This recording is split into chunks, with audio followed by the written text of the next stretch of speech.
रोशनी की किरणें कमरे में दाखिल हो रही थीं और आयशा ने अपनी आंखें खोलीं। कराची की सुबह हमेशा शोर व गल से भरी होती थी, लेकिन आज सब कुछ अजीब तरह से खामोश था। आयशा ने सोचा शायद अभी सब सो रहे हैं। वो उठ बैठी और अपनी माँ को आवाज़ देने के लिए मुंह खोला, लेकिन कोई आवाज़ नहीं निकली। उसने दोबारा कोशिश की, लेकिन खामोशी बदस्तूर बरकरार रही। घबराहट ने उसके दिल में जगह बनाना शुरू कर दी।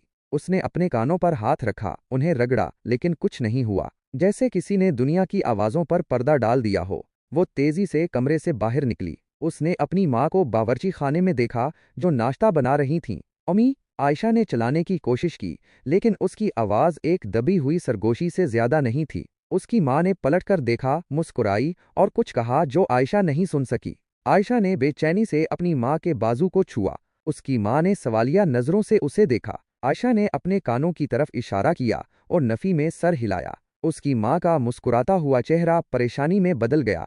दिन एक डरावने ख्वाब की तरह गुजरता गया। डॉक्टरों के चक्कर, टेस्ट और फिर वो लफ्ज़ सिडन सेंसरी नेवरल हेयरिंग लॉस। अचानक हिस्सी असबी समात का नुकसान। आयशा के लिए ये एक अजनबी दुनिया थी, जहां आवाज़ें गुम हो गई थीं और खामोशी एक बोझ बन गई थी। डॉक्टरों ने मुख्तलिफ इम्कानात पर गौर किया कि आयशा को अचानक हिस्सी असबी समात का नुकसान क्यों हुआ। उन्होंने बताया कि बाज़ औक़ात ये किसी वायरल इन्फेक्शन की वजह से हो सकता है, जिसने अंदरूनी कान या समात की नस को मुतासिर किया हो। कुछ मामलात में शदीद तनाव या सदमा भी इस तरह के मसाइल का बायस बन सकता है। अगरचे आयशा को कोई वाज़े वायरल बीमारी याद नहीं थी, लेकिन पिछले कुछ महीनों में उसकी यूनिवर्सिटी के इम्तिहानात का बहुत दबाव था। डॉक्टरों ने यह भी बताया कि बाज़ औक़ात इसकी कोई वाज़े वजह नहीं मिलती और ये एक तिब्बी मुआम्मा बनकर रह जाता है। आयशा और इसके ख़ानदान के लिए ये जानना मुश्किल था कि आखिर ये सब क्यों हुआ, लेकिन उन्होंने अपना तमाम तर तवज्जो इस बात पर मरकूज़ किया कि अब आगे क्या करना है।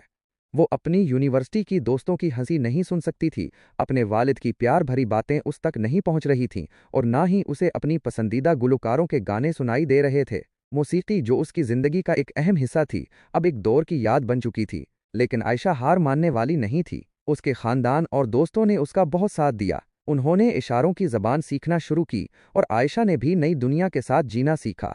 अगरचे आवाज़ों की कमी ने उसके दिल में एक खला पैदा कर दिया था, लेकिन उसने महसूस किया कि मोहब्बत और राब्ते की दूसरी राहें भी मौजूद हैं।